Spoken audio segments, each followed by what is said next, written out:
I knew my sister was selfish, but I never expected she'd go this far. Ruining my youth just for a few hours of freedom? I'm not exaggerating. If you've ever lived in a family where your sister has kids, meaning you must sacrifice everything, you'll understand why I was crying while writing my paper in the middle of the night, with 2 toddlers climbing on my back like they were playing horseback. And the worst part? No one in the family saw anything wrong with it. I endured it long enough, thinking it would eventually pass. But I was wrong. It only got worse, day by day, hour by hour, until I almost lost myself. My name is Emily. I'm 22, living with my parents in suburban Ohio. And this is the story of how I was forced to give up my life just to be my sister's unpaid nanny. I'm a senior majoring in communications at a public university, about a 30-minute drive from home. My life should have been all about classes, exams, and post-grad dreams. But no, for me, college didn't mean freedom. It meant a constant race between assignments and diapers. It all started 3 years ago, in the fall of my freshman year. Back then, I was naive enough to think that helping my sister watch the kids for a bit was just common sense, especially when she showed up at our house in a panic, holding her newborn daughter in one arm, a diaper bag in the other, talking frantically. "Emily, I have a super important meeting. Just 1 hour. Please watch the twins for me." I looked at the babies, just a few months old, eyes closed, lips puckered, and thought, how hard could it be? I nodded. 1 hour, sure. But then the first cry came 15 minutes in. Then the second. Then came the wet diapers, hiccups, spit up. 1 hour turned into 2, then 3. The sun set before I realized it, and I was exhausted, covered in milk, my hair sticky with drool. When my sister, her name is Rachel, finally returned, she didn't look like someone who had just left a meeting. She was holding Macy's shopping bags and a Starbucks cup. She smiled brightly. "Thanks, sweetheart. You're a natural mom." I gave a half-hearted smile, not knowing that being a natural mom would turn into a 3-year sentence with no parole. From that day on, Rachel started treating me like her personal babysitter. Sometimes it was, I have a dentist appointment, or I need to grocery shop alone, or Mark and I have a weekend date. Every reason sounded so reasonable that even my parents didn't think anything was wrong. And me? I didn't dare say no. At first, it was just a few hours, then full Sundays. Once, she left the twins at our house for 3 days because Mark had an urgent work thing, and I need to go with him to keep the spark alive. I wasn't asked. She just dropped the diaper bag on the couch and disappeared. I remember the first time I tried to say no. That day, I had a midterm for my media philosophy class. When Rachel showed up, arms full of baby seats, diapers, and toys, I stopped her. "Sis, I have a test this afternoon. I need to study." She gave me a side glance, smirked, and walked right in. "Oh, come on, Emily. Don't be dramatic. The kids sleep most of the time. You can study while they nap. Sound familiar?" Yep. That line haunted me throughout college. You can do anything while they nap. Anyone who's ever cared for babies knows it's the cruelest lie. Her twins, Sophie and Liam, may look like angels, but they were 2 tiny storms ready to tear apart any plan I had. I once wrote a 1,200-word paper with one hand while rocking a teething, feverish Liam with the other. I'd fallen asleep at my desk just hours before a deadline because Sophie had been up all night and only calmed down when I sang to her. My grades dropped, my health declined. My friendships faded because Emily is always busy babysitting. No one understood why I always turned down hangouts or vanished every weekend. I once tried talking to my parents, saying babysitting was affecting my future, but they just sighed. "Rachel's got it hard. You're her sister. What's wrong with helping a bit?" I forced a smile, nodded, and sank deeper into the shadows of the family. But inside, a suffocating feeling was building, as if I no longer lived for myself. And I didn't know that everything would soon explode, all because of a seemingly small opportunity, a trip I had longed for. I used to think if I tried hard enough, people would recognize everything I was sacrificing. But no, the more I gave in, the more they took me for granted. Every time I complained, Rachel would shut me down with her soft, condescending voice. Emily, don't be so dramatic. You're their aunt. Can't you spare a little time for family? I scoffed. A little time? At that moment, I was typing a presentation on a laptop balanced on my knee, wiping Liam's runny nose with one hand and keeping Sophie from rolling off the couch with the other. It was nearly midnight. The presentation was at 8:00 a.m. I hadn't even started the main part. Rachel didn't see that, or maybe she did and just chose to ignore it. When I told her I couldn't babysit because I had a test, she responded with a dry laugh. A test? You can retake it, but I can't get another free day with my husband. You're still young, Emily. That stuff isn't as important as family. I'd heard the phrase family so many times it made my skin crawl. My sister was a master of emotional manipulation. She knew exactly when to act weak and when to explode. When I hesitated, she would sigh, eyes glistening, like I was some heartless monster who only thought of herself. And when I firmly refused, she'd scream that I was a traitor, a selfish person with no heart. And the worst part? My parents never took my side. They always said, "Your sister has her own family now. If you can help, just help. Help." Such a gentle word for a role that came with no pay, no time limits, and not even a decent thank you. I started losing everything. I missed my best friend's birthday party because my sister had a therapy appointment for Sophie. I missed a major assignment deadline because Mark threw his back out, and she needed me to watch the kids for a day. One day turned into 2, then 3. Friends slowly drifted away. They didn't say anything outright, but I could feel it. Fewer invitations, group chats no longer tagging me. Everyone thought I was lazy, irresponsible. They didn't know I was just barely surviving between two worlds, one of ideals and dreams, and one of diapers and endless crying. One time, I collapsed right in the campus library, not from ordinary tiredness, but from complete exhaustion. I hadn't slept more than an hour at a time for 48 hours, because Liam had a high fever, and Sophie kept begging, "Aunt Emily, sing again." Every time I closed my eyes, my communications professor called me into her office, asking if I was having mental health issues because my assignments had been late repeatedly. I just bowed my head. How could I say, "Yes, ma'am"? My sister has trapped me in a full-time nanny job with no days off. I once tried to cut it all off. I turned off my phone, locked my door, and decided to spend one whole weekend working on my final project. Rachel left 13 missed calls, 7 texts. The last call came from my mother. "Emily, how could you do that? You made your sister cry. Don't you know she's under a lot of stress?" I stared at the ceiling, a pounding headache rising with every beat. That was the last time I tried to set boundaries. Since then, I learned to compromise with captivity. I learned to sleep on chairs, eat instant noodles while rocking someone else's baby to sleep, write reports to the sound of screaming and spilled cereal on my keyboard. That was Emily's life, just a quiet shadow revolving around other people's convenience. Sometimes I wondered, if I disappeared, would anyone in my family actually miss me, or would they just find someone else to do the job I grudgingly carried? I remember one stormy night, thunder crashing outside. Sophie woke up, startled. I held her, trying to soothe her for what felt like forever. My eyes were burning, my whole body aching. I looked up at the high school graduation photo on the wall. The eyes in that photo were full of hope and dreams. The me standing there now saw only a gray, suffocating wall, like the life I was trapped in. I knew I couldn't go on like this. But when you've been shackled for too long, even thinking about freedom makes you feel guilty. Yes, I had thought about saying no for good. But then I imagined my mother's disappointment, my father's silence, my sister screaming, and me backing down once again until something happened.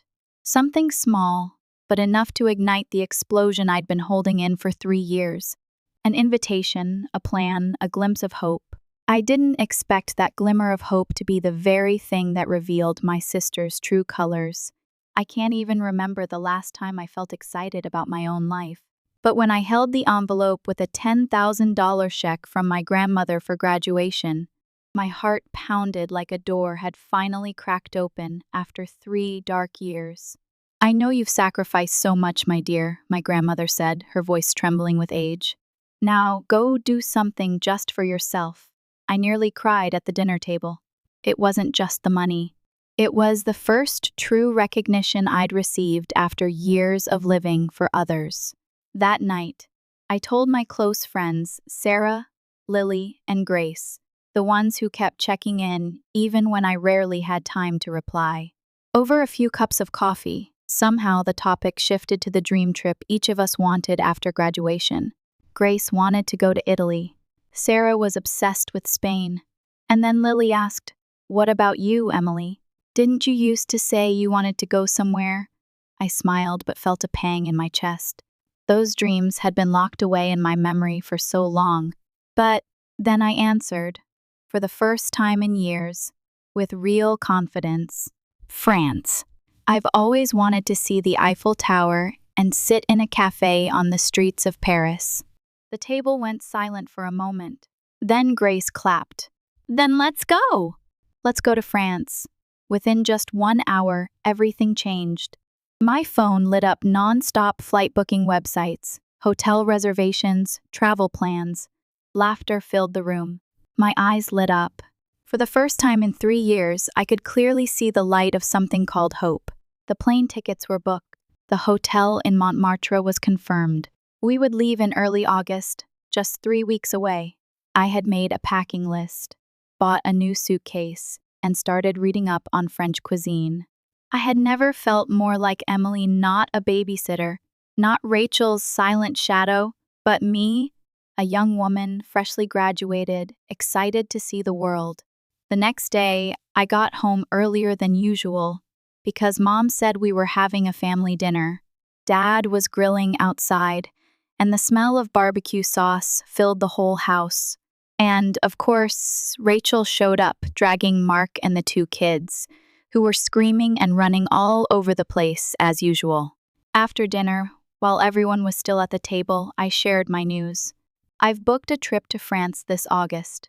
I'm going on vacation with a few friends." As soon as I finished, the sound of metal hitting a plate rang out sharply. Rachel dropped her fork. Her eyes widened like I'd just announced I was joining the circus. "What? When? Early August?" "We finalized everything last night." "Early August?" Her voice was sharp as a blade. "Emily, you're kidding, right?" I looked at her, calm. "I'm not kidding. This is the first trip I've ever planned for myself. And I'm going." Rachel clenched her teeth, gripping her glass so tight I thought it might shatter. "You know Mark and I already planned our Colorado trip that week." "You knew?" "You picked that time on purpose to get out of it." "I didn't know," I replied, still trying to stay calm. "We just talked and booked everything last night." She shot up from her seat like she couldn't take another second. "Cancel it." "Cancel that trip right now. I need you to watch the kids. There's no one else." Every eye in the room turned to me. My dad looked down at his plate. My mom opened her mouth to say something, then stopped. I took a deep breath. "I'm not canceling. I've spent the last 3 years being your nanny, sacrificing my studies, my friends, and my life. This is the first time I'm doing something for myself. And I'm not asking, I'm telling." Rachel slammed her hand on the table, startling the kids. "You're so selfish, Emily. Who do you expect to watch them while I'm gone? You know, Dad's going through heart treatment, and Mom works full-time. Who's going to help?" I let out a cold laugh. "Hire someone.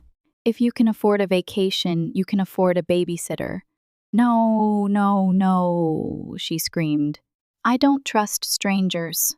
The kids need someone they know. Then stay home. You're their mother. Your kids should come first, not me." Rachel's face turned bright red. She pointed her finger at me. "You're going to regret this, Emily." "I mean it." I stood up, eyes locked on hers. "I've been regretting it for the past 3 years. But now I choose myself. I walked upstairs, my heart pounding in my chest, part fear, part relief. Downstairs, I could hear Mom trying to calm her down, but I didn't care anymore. For the first time in my life, I had stood up for myself.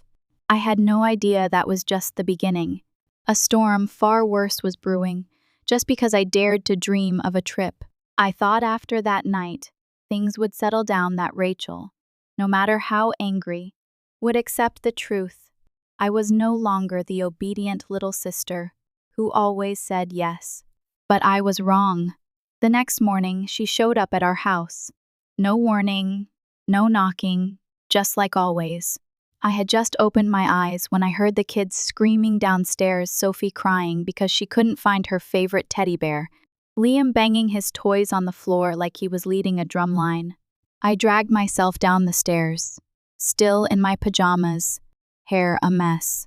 And there she was, Rachel, greeting me with a smile so sweet it could rot your teeth. "Oh, Emily, I have to rush out. There's an emergency meeting at the kids' school. Can you watch them for me? Just for a little while?" I froze, feeling like someone had just dumped a bucket of ice water over my head. "Are you serious?" "Yeah, it's really important. You know how hard being a mom is. And you're free." "Free?" I cut her off, my voice shaking with anger. "Maybe I wasn't clear enough yesterday. So let me say it again. I'm not watching the kids anymore. Not today. Not tomorrow. Not ever." Rachel pressed her lips together, her eye twitching, her whole face tensed as if trying to hold on to composure. "Emily, you're acting like a child. You think just because you've got some silly trip planned, you get to turn your back on your family? It's not a silly trip, Rachel. It's my dream. It's a reward I deserve after everything I've sacrificed." "Sacrificed?" she snapped. "Watching the kids a little bit is a sacrifice? You're not the only one who's had to give things up. Do you even know how hard it is being a mom? You think I get time for myself?" I was silent for a moment, then laughed, a dry, empty laugh. "You still get your spa days every Saturday. You still go on dates with Mark. You still go shopping at least once a week. Meanwhile, I haven't had one night out with friends. I've lost 3 years of my youth changing diapers and making bottles. And you say I haven't sacrificed anything? You're being ridiculous," she screamed. "You act like the whole world revolves around your cheap little vacation plan." I stepped up one stair, eye level with her now, locking eyes. "No, I've just started to make my world revolve around me, because for too long it's been revolving around your selfishness." Rachel stepped back, her face pale with fury. "You're doing this to spite me, aren't you? I knew it. You planned this whole trip just to run off when I need you most. You want revenge." I took a deep breath, swallowing the rage rising in my throat. "It's not revenge. It's saving myself." She glared at me, then turned to our mom, who was standing behind the kitchen counter, still holding an untouched cup of tea. "Mom, did you hear what she said? She's turning her back on her family." My mom just sighed, no words, no defense, no pushback. Same as always. I didn't expect anything else from her anymore. "Rachel," I said quietly, but my voice was sharp as a blade, "I'm not your little sister you can boss around anymore. I've had enough. I don't owe you. I don't owe those kids. I don't owe this family. You're selfish. Ungrateful," she roared. "I've taken care of you for years." I cut her off. "How exactly have you taken care of me? By forcing me to give up everything so you could live comfortably?" I stepped down the stairs, grabbed my purse off the chair, pulled out the folder with the plane tickets and hotel confirmations, and tossed them on the table. "Flights are booked. Hotels confirmed. I'm going to France, and I'm not changing my plans." The room went silent. My sister just stood there. The kids started whimpering, sensing the tension. I didn't bother comforting them. Rachel hissed through her teeth. "You'll regret this, Emily. I swear you'll regret turning your back on your family." I walked toward the door. "Maybe, but at least this time, it's my choice." I closed the door behind me, a firm click. like a full stop at the end of the sentence I'd written with 3 years of self-erasure. What I didn't know was that Rachel's fury didn't stop at empty threats, because she had another plan, something that made me feel like I was dreaming. Only it was a nightmare I never saw coming. I still remember the exact moment everything fell apart. Less than 24 hours away from stepping foot in Paris, the dream I'd locked away for years was finally coming true. I had just finished tagging my luggage, tucked all important documents into the locked compartment of my suitcase, ready for tomorrow's airport run. Everything was perfect, down to the smallest detail. I'd only been out of the house for an hour, a quick trip to the local supermarket to grab sunscreen, camera batteries, and a few last-minute things for the trip. When I came back, the late afternoon sun was casting a golden glow through the windows. Everything looked peaceful until I heard giggling from the living room. I froze. That giggle, it was Sophie and Liam. Rachel hadn't been to the house in weeks. What were the kids doing here? I dropped the shopping bag on the kitchen counter and ran straight into the living room. Then I saw them. Sophie was holding a blue marker. Liam had a pair of scissors in his hand, and between them was my passport. I lunged forward like I'd been electrocuted, snatching the passport out of their hands. My fingers trembled as I flipped through the pages. No. The first page, the one with my portrait, the one that confirmed my legal identity, had a giant hole cut through it. The edges were jagged, clearly sliced with scissors. The rest of the pages were scribbled all over with colored markers: red, blue, yellow, purple. Even the visa stamps were defaced. Everything was destroyed beyond repair. I sank to the floor, mouth agape, unable to make a sound. My throat closed up, and my heart pounded so violently I thought it would burst. I couldn't breathe. I couldn't think. I couldn't accept what was right in front of me. No! I screamed, a sound that tore through the room. My scream startled the kids. Sophie clutched Liam, both of them frozen. But I didn't care anymore. My entire world had just been ripped apart by 2 children, and by someone behind them. I didn't need proof. Only one name flashed through my mind: Rachel.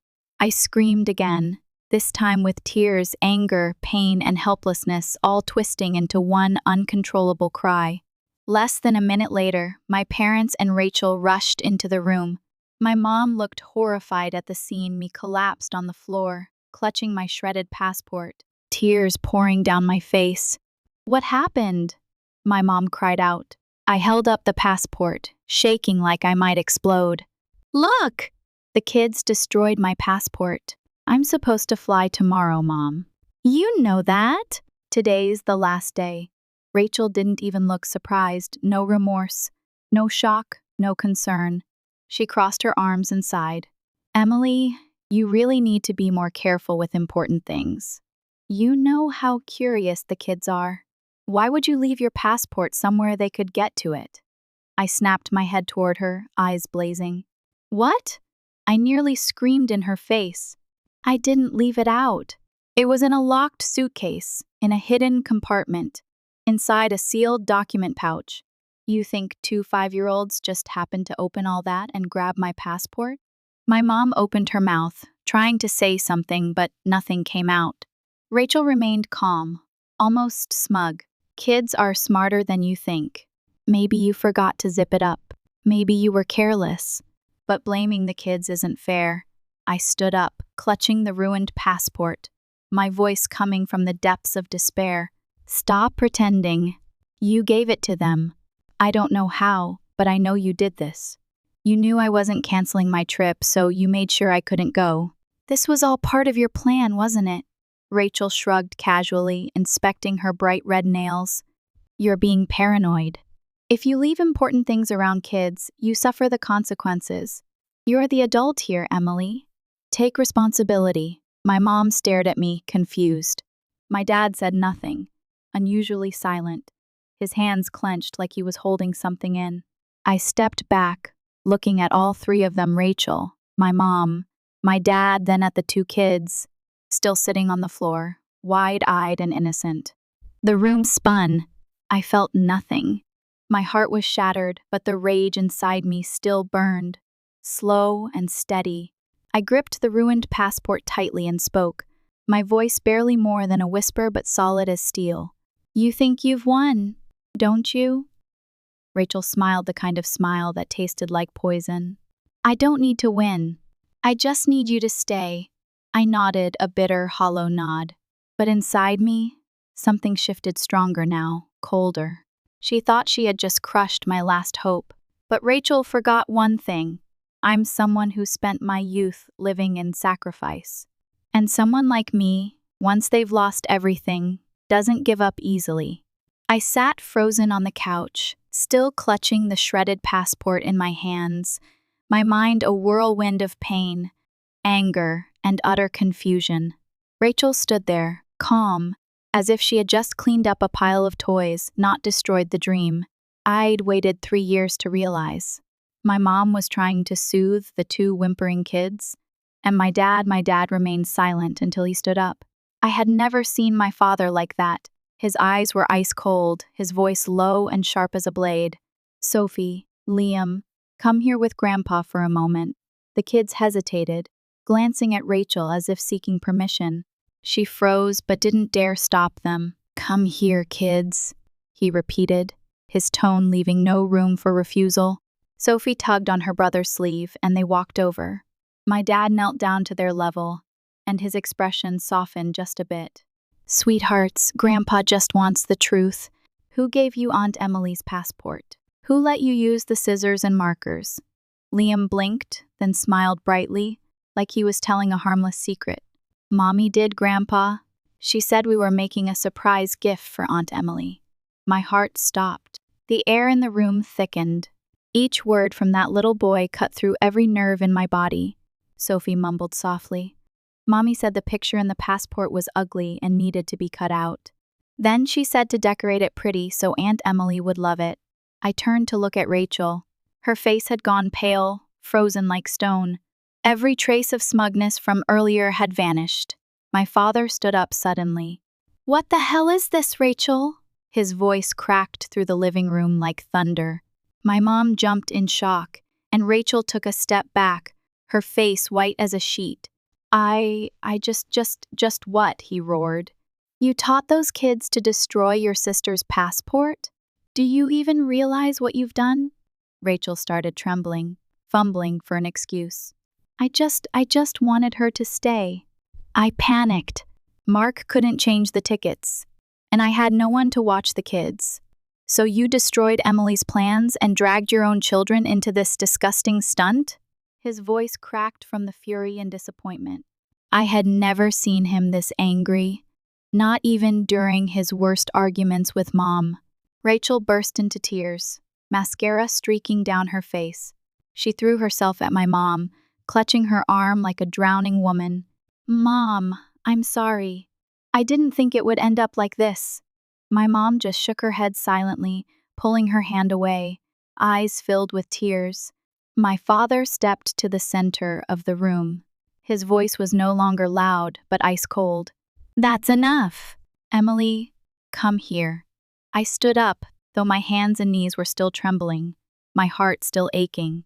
He looked at me for a long moment, as if weighing every word.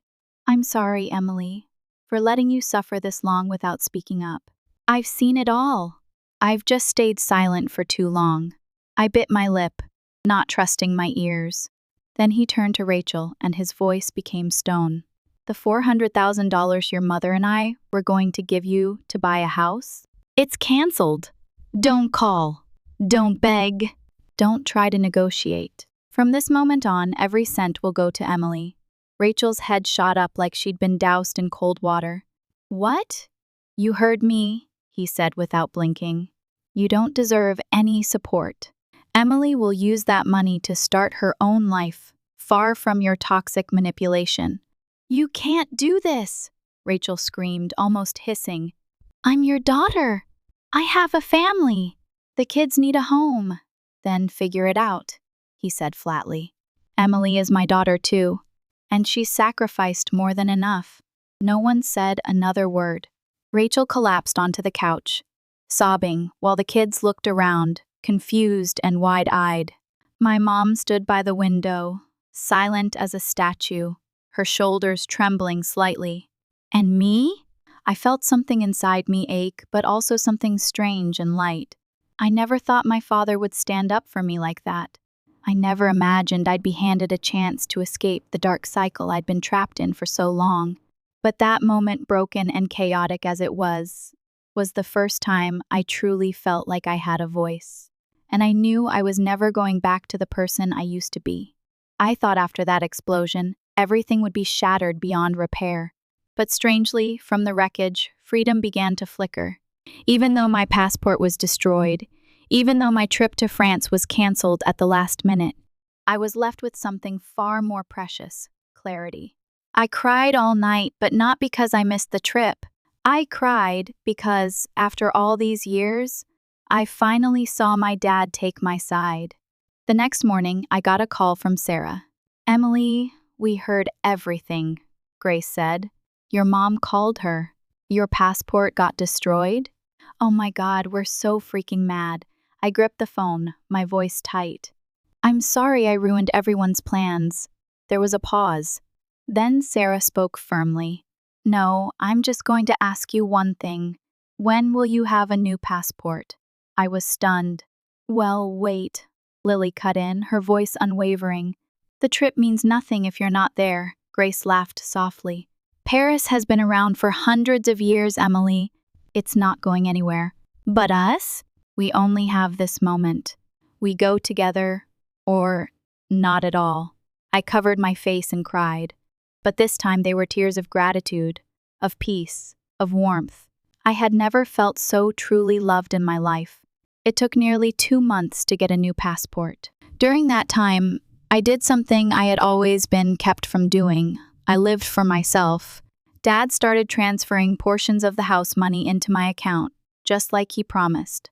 Mom quietly helped me find a 2-bedroom apartment near downtown Columbus, where I had been hired as an internal communications associate at a tech startup. The apartment wasn't big, but it was bright, tidy, and strangely peaceful. No more kids screaming. No more surprise doorbells. No one barging into my room asking me to just watch them for a bit. On move-in day, my dad carried the last box of books up the stairs, wiped his forehead, then turned to me. "I've never been prouder of anyone than I am of you right now." I hugged him tightly. What had been stolen from me over the past 3 years? Love, confidence. My voice was slowly coming back. Rachel didn't show up to say goodbye. After that awful night, she had pretty much vanished from the house. Mom said she'd quit her job and was now staying home full-time with the kids. At first, she called to complain and blame everyone, but eventually, even that stopped. I didn't feel triumphant. I just felt free. In November, my 3 best friends and I landed at Charles de Gaulle Airport. I can't even describe what it felt like to set foot on French soil. For one, it was freezing, but mostly it was because my heart was screaming with emotion. We stayed in a small weekly rental in the Marais. Mornings were for croissants, afternoons sipping café au lait by the Seine, and evenings wandering cobblestone alleys lit by golden lights. There were no phone calls demanding I come home, no texts pressuring me or hinting at just a little favor. I climbed to the top of the Eiffel Tower at sunset, cold wind brushing my face, and I cried like I'd never truly lived before. Sarah walked up and wrapped her arm around me. "You know what? I've never seen you smile this much on a trip." I turned to her, eyes red but glowing. That's because, for the first time, I actually feel like me. When I returned to Ohio, I started my new job, lived in my own apartment, and arranged my time the way I wanted. Every weekend, I made coffee, played jazz, cleaned my space, no interruptions, no one handing me their kid with a casual, "I just need a minute." Mom visited a few times, bringing pastries and old photos. She didn't say much, but her eyes told me everything. She was at peace. As for Rachel, she stayed gone. Mom said she was struggling now that she had to actually be a mother. Mark had started getting irritable because he'd lost his freedom. I listened and nodded, not because I was glad, but because I understood. Everyone eventually pays the price for the choices they make. One Sunday night, I sat on the couch, wrapped in a blanket, holding a mug of hot tea. Outside, the first snow of the season was beginning to fall. I picked up my phone and scrolled through photos of Paris' radiant smiles, quiet little moments I once thought I'd never get to have. Sarah texted, "Next week, we're meeting at the old cafe, right? Their winter desserts are back." I replied, "Absolutely. I'm not missing it this time." I turned off the lights and closed my eyes. In my heart, there was no trace of the old burden. No one held the chain that once tied me to a responsibility that never belonged to me. I was free, and for the first time in a very, very long time, I was truly alive. My story is proof that sometimes, in order to find yourself, you have to walk away from the chains that call themselves family. I had lived far too long in a role others forced on me, until I realized sacrifice doesn't mean surrender, and love doesn't mean being used. Only when I dared to draw a boundary did I finally begin to live, not as a shadow in someone else's story, but as the main character in my own. Freedom doesn't come from permission. It comes from brave choices. What do you think about Emily's decision? Was she too harsh? Or did she finally choose what was right for herself?